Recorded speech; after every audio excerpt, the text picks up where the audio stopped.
증인, 제가 몇 가지만 좀 여쭤보고 마치겠습니다. 증인 사회 경력이 어떻게 되십니까? 제 경력 예.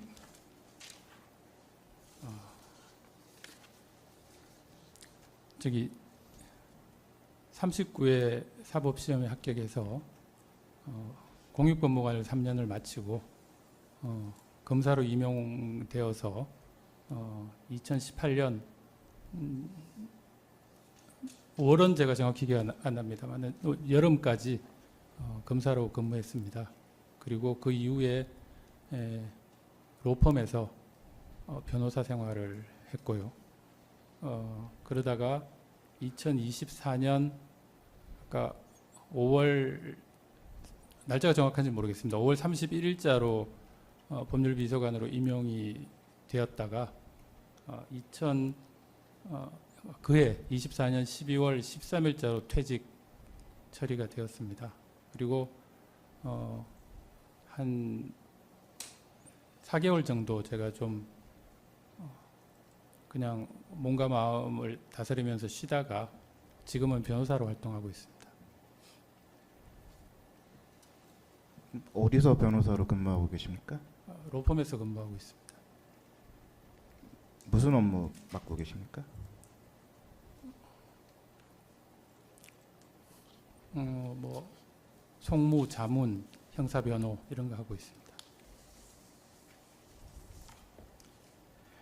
아까 2차 종합특검법 7호를 저희에게 제시를 해주셨는데 형사소송법에 따르면 거부 사유를 소명하도록 되어 있거든요. 좀 구체적으로 소명해 보시겠습니까? 아까 말씀드린 것처럼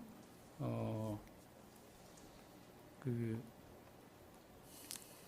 경찰과 특검에서 조사를 받을 때도 진술거부권 고지를 받은 상태에서 조사를 받았고, 그다음에 이번에 2차 종합특검법 법률을 보니까 법률에 안가회동 12월 4일 안가회동이 규정돼 있는 것을 발견을 했습니다. 그래서 수사 대상으로 있는 줄은 걸 보고 깜짝 좀 놀랐고, 그리고 그 향후 뭐 수사 범위나 내용은 저로서는 뭐 알 수가 없는 상황이어서, 그래서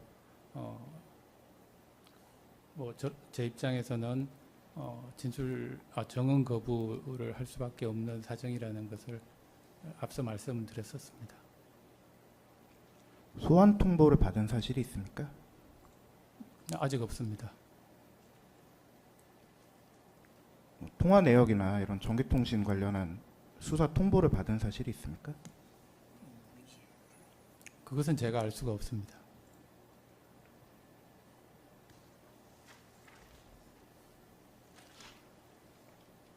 아까 법률비서관으로서 업무에 대해서 간략하게 말씀해 주신 적이 있는데 구체적으로 좀 사례를 들어주실 수 있을까요? 어떤 업무를 하셨습니까?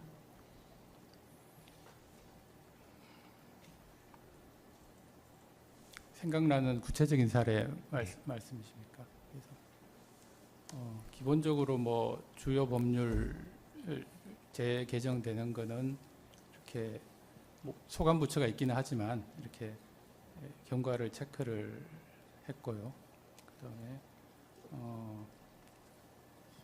대통령실을 상대로 하는 행정소송과 이제 이런 게 좀 상당히 좀 있었습니다. 그 당시에. 그래서 그런 소송을 저희 실이 수행을 했습니다. 그리고 뭐 대통령실과 관련 부처 사이에 업무 협의가 필요한 경우에는 뭐 협의를 하고 연락을 하는 경우, 검토를 하는 경우가 있었는데, 사례를 말씀하시면 제가 지금 생각나는 것은, 예를 들자면 외국인의 비자 확대 뭐 이슈에 대해서 법무부, 그다음에 문화관광부, 노동부 이렇게 입장이 다 부처 간 입장이 다 달라서 정리가 안 되는 경우가 예를 들자면 그런 경우에 각 부처의 입장을 듣고 저희가 법적인 검토를 하고 뭐 이랬던 사례 같은 게 좀 기억이 납니다. 그리고 저희가 국제 업무도 있었는데요. 대한민국이 당사자인 국제 소송, 국제 중재 사건 뭐 그런 것도 주요 경과를 좀 물론 주무부처가 있기는 합니다만은 저희가 빠뜨리지 않도록 좀 경과를 체크하고 지켜보고 이렇게 했었습니다. 예를 들자면 뭐 론스타 ISDS 중재 사건이 그 당시에 영국 법원에서 취소 소송이 있었던 걸로 기억됩니다. 그래서 그 사건에 뭐 물론 뭐 법무부와 주무부처에서 결정하실 일이지만 그래서 사건 경과나 뭐 항소 여부가 어떻게 진행되고 있는지 그런 것들을 좀 체크했던 뭐 경과를 지켜봤던 그런 기억이 있습니다. 검사들 인사에 대해서도 관여하는 게 있습니까? 제가 그 근무 기간이 24년 5월 31일자로 임용이 돼서 근무 기간이 6개월 남짓으로 짧습니다. 그래서 제가 근무했던 기간 동안 제가 뭐 법무부나 검사 인사에 대해서 제가 검토 의견을 낸 적은 특별한 기억이 없습니다. 증인 말고 전임자들은 어떻습니까? 전임자에 대해서는 제가 정확히 알지 못합니다.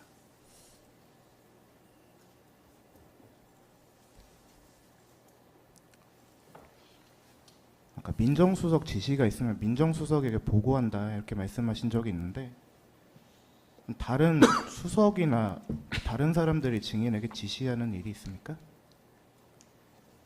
만약에 다른 민정수석이 아닌 다른 뭐 대통령 비서실의 다른 부서에서 한다면 수석을 통해서 업무 협조가 오거나 뭐 그런 통상은 그렇게 합니다. 뭐 다른 수석이 제게 지시하거나 그러지는 않았던 걸로 기억됩니다. 대통령이 직접 지시한 적이 있습니까? 저는 민정수석이 있기 때문에 대부분 수석으로부터 지시를 받고 보고를 하고 했었습니다. 없다는 뜻입니까?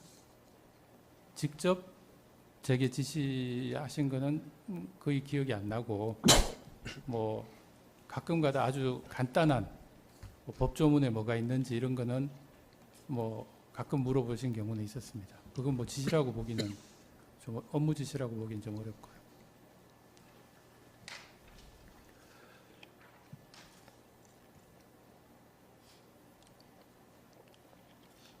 그러니까 12월 3일 날 뭐 재활용품 분류를 하다가 전화를 받고 비상계엄 선포를 알게 되셨다 이렇게 말씀하셨었는데 그냥 정상적으로 근무를 하고 퇴근을 하신 건가요?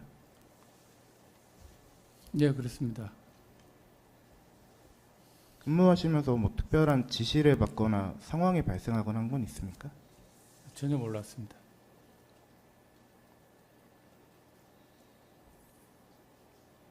뭐 당일에 통상 업무 말고 다른 업무를 처리한 사실은 또 없습니까? 그럼?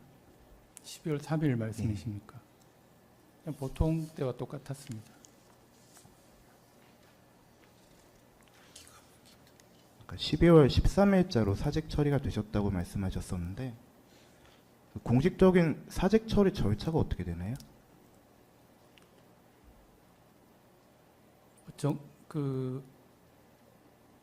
이게 공식적으로 뭐 절차라는 게 있는지는 모르겠지만 먼저 그 사직서를 그냥 딱 들이미는 것보다는 사직 의사를 먼저 뵙고 밝히고 그게 또 사직 결재가 돼야지 퇴직 결재가 돼야지 퇴직을 할 수가 있습니다. 나가고 싶어도 나갈 수가 있는 게 아니어서 그렇게 해서 내부적으로 말씀을 드리고 그게 어느 정도 가능하게 되기를 좀 기다리는 겁니다.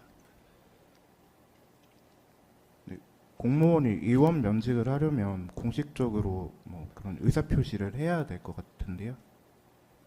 뭐 그런 인사 담당자나 이렇게 사직하겠다 이렇게 얘기를 하셔야 되는 거 아닌가요? 수석께 말씀을 드리면 아마 그 이후의 절차는 저는 정확히는 모르겠습니다만 제 추측으로는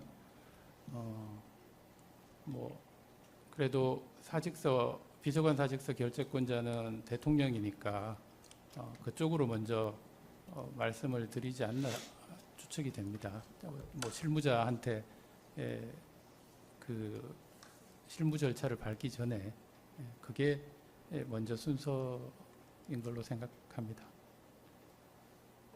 이건 뭐 제 추측입니다. 그 뒤에 진행되는 것은 제가 알 수가 없어서.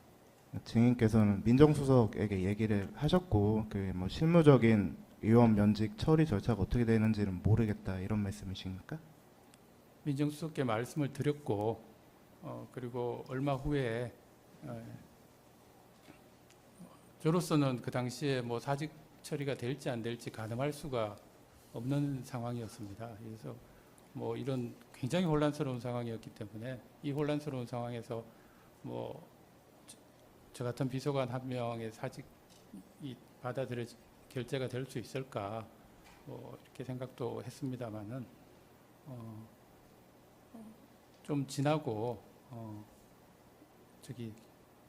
사직 처리가 될 수 있을 것 같다 이런 얘기를 수석으로부터 들었습니다.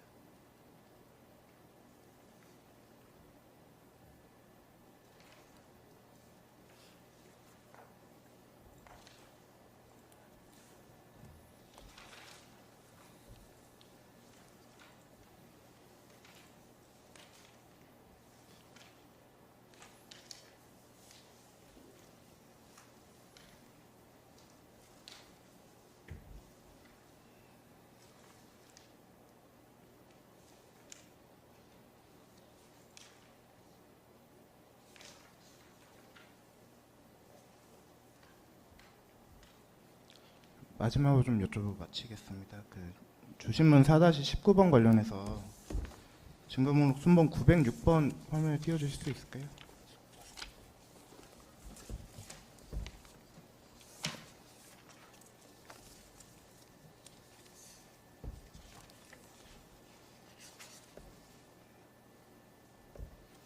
아까 김주현 수석하고 통화하신 건 증언 거부를 하셨고 그건 재판장께서 허가를 하셨는데 저 위에 한국방송공사랑은 무슨 통화를 하신 겁니까?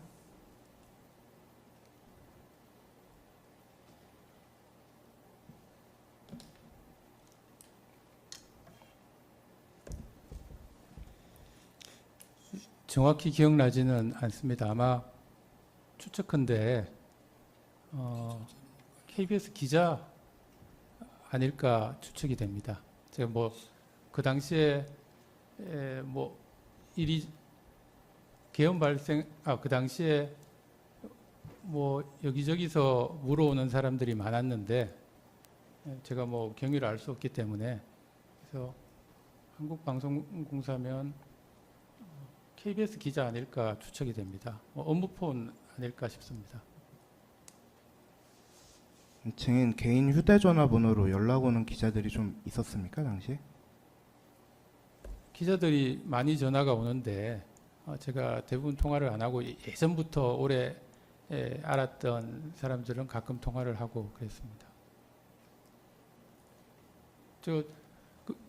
저기 한국방송공사는 그냥 추측입니다. 그 당시 뭐 지금 1년 반도 된 거여서 제가 저 통화 내역을 보고 지금 기억할 수는 없고 재판부에서 물으시니까 제가 그냥 추측을 해서 그냥 말씀드리는 겁니다. 문건 조금만 올려주실 수 있을까요?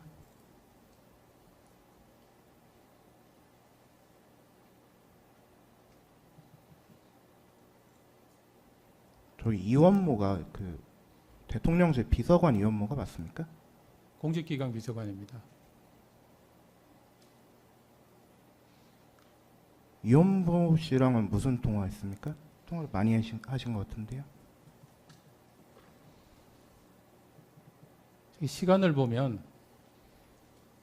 제가 잘 기억은 안 나는데 12월 3일 저 10시 52분 통화면 아마 제가 이게 어떻게 된 거냐, 도대체 무슨 일이냐, 뭐 이런 거 전화해서 물어봤던 것 같습니다. 뭐 다른 데 물어볼 데도 없고. 오래돼서 구체적인 내용 기억 안 나실 수도 있을 것 같은데 이현모가 뭐라고 답은 하던가요? 뭐 공직기관 비서관도 도대체 뭐 영문을 모른다. 뭐 그래서 경위를 알면 뭐 경위를 모르는 내용이었습니다.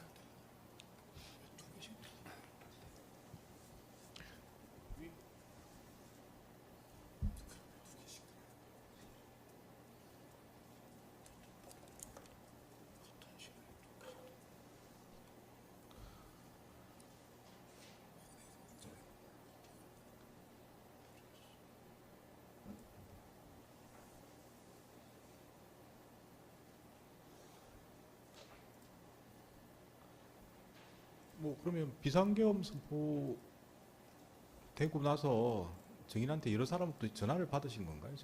증인이? 전화로 물어보는 사람도 있었고요. 뭐 메신저로 물어보는 사람도 있었고, 굉장히 뭐 혼란스러운 상황이었습니다. 사실이냐, 맞냐, 뭐 이런. 그래서 제가 그 당시에 너무 뭐 놀라고 혼란스러운 상황이어서 뭐 많은 연락을 받은 것 같은데 일일이 기억나지가 않습니다. 저기 보니까 뭐 주진우라고 된 통화 상대방도 있는데 뭐 기자나 국회의원 뭐 혹시 뭐 기억나시는 게 있습니까?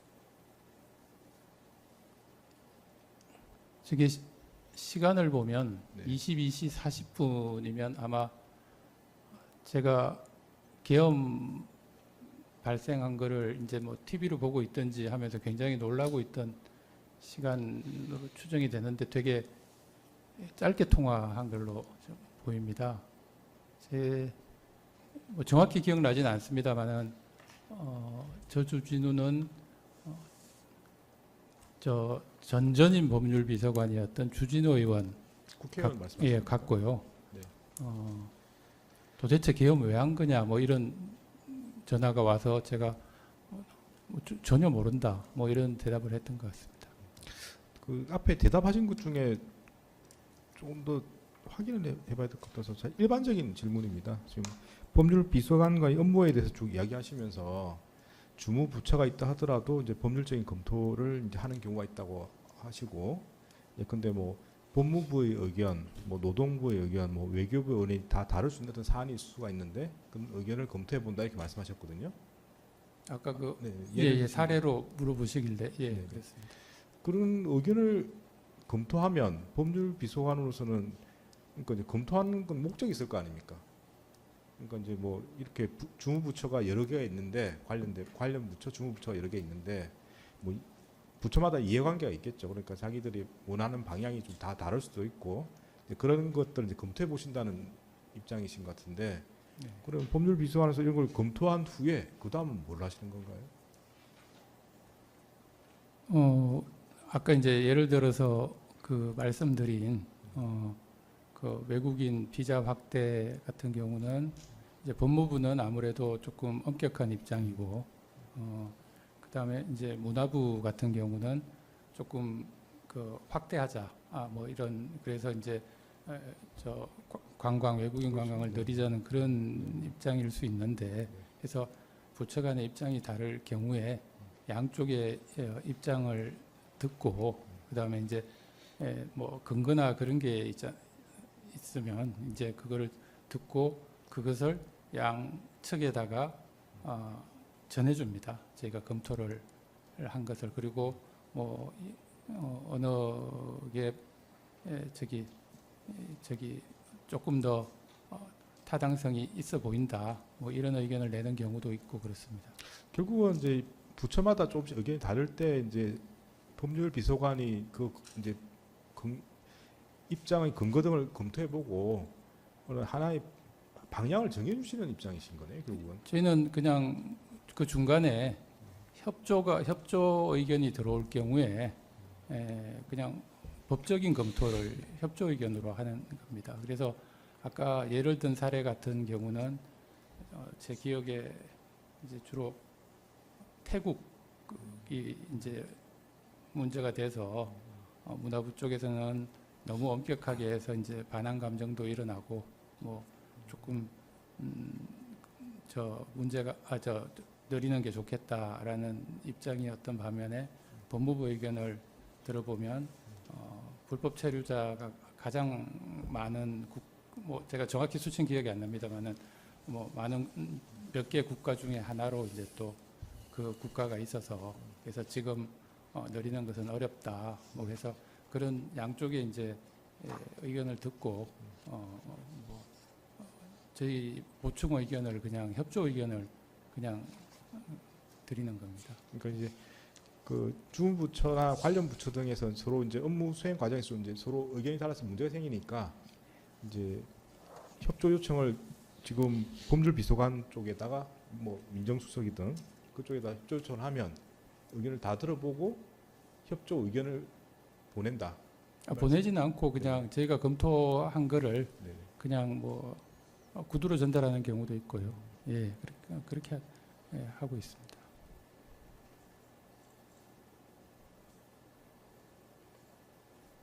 그 뭐 이제 실제로 근무하셨던 기간이 짧다고 말씀하시는데 그래서 뭐 그에 대해서는 정확하게 경험을 못 해보실 수도 있는데 그렇게 이제 부처 간에 좀 문제가 생겨서 이제 이야기를 쭉 들어보고 검토 의견을 줬을 때 거기에 대해서 이제 관련 부처에서 이 의견에 좀 제가 따를 수 없다든지 뭐 거부한다든지 실질적으로 이행하죠. 그런 경우는 있었습니까? 그 이후에는 또 부처 간에 협의가 돼서 협의를 하는 것으로 알고 있습니다. 그러니까 이제 뭐 제가 말씀드린 건 이제 그런 의견을 받았지만 저희 여러 가지 사정으로 그 의견에 따를 수 없다 이렇게 거부하는 걸 보신 적이 있습니까? 그런 경우는 거의 없을 것 같은데. 뭐 특별한 건 기억나지 않습니다. 네, 그냥 그런 뭐 일일이 뭐 제가 이제 아까 사례를 물어보시기에 이제 이해하시기 편하게 그냥 생각나는 거 하나를 말씀드렸던 거고요. 일일이 다 기억하기는 어렵습니다. 네, 알겠습니다. 뭐 정의신문 마치면 되겠습니까? 네. 네. 부를 내용은 아니고요. 특검 측에 제가 좀 하나 부탁 말씀 드리려고 증인신문과 관련해서 제가 4-24 보면 이제 2024년 12월 4일 15시 28경 피고인 박성재는 법무부 검찰과장 임세진을 통해 비상계엄 긴급 대통령 담화문을 참고하여 문건내었고 계엄 정당화 문건 이렇게 지금 작성을 했습니다. 근데 이 문건 파일의 이름은 권한남용 파일입니다. 그리고 이걸 그 계엄 정당화 문건이라고 하는 것은 특검의 일방적인 주장입니다. 그런데 이제 이 부분이 지금 전국에 지금 뭐 중계가 되고 있는 상황인데 이걸 권한남용 파일이라고 부르든지 안 그러면 뭐 누가 작성한 뭐 문건이라고 부르는 건 저는 이해를 하겠는데 이걸 계엄 정당화 문건이라고 부르는 건 좀 오해의 소지가 있을 수 있고 제가 질문할 때는 그렇게 안 물었습니다. 아니, 그러니까 그래서 앞으로 이런 부분들은 좀 국민들이 보고 있는데 오해의 소지가 없도록 좀 해주시고요. 알겠습니다. 그리고 이제 박성재 업무수첩 이것도 사실은 업무수첩이 아니라 개인수첩입니다. 네. 예, 그래서 그런 부분들을 좀 뭐 세밀하게 좀 전국에 지금 생중계가 되고 있다는 점을 좀 유념하셔서 좀 세밀한 부분을 좀 살펴봐 주십사 하는 그런 내용입니다. 이게 뭐 증인 앉혀놓고 이런 말씀 드리기는 좀 그런데 증인 신문 과정에서 나온 문제이기 때문에 이 자리에서 말씀을 드립니다. 양해해 주시기 바랍니다. 네. 아니, 그 부분은 뭐 충분히 하실 수 있는 말씀으로 보이고요. 그 부분 좀 고려하셔가지고 질문 사항을 알겠습니다. 네네. 예, 뭐 증인 관련해서 더 하실 말씀 없으시죠? 없습니다. 예, 없으면 증인 신문 마치겠습니다. 돌아가시면 되겠습니다.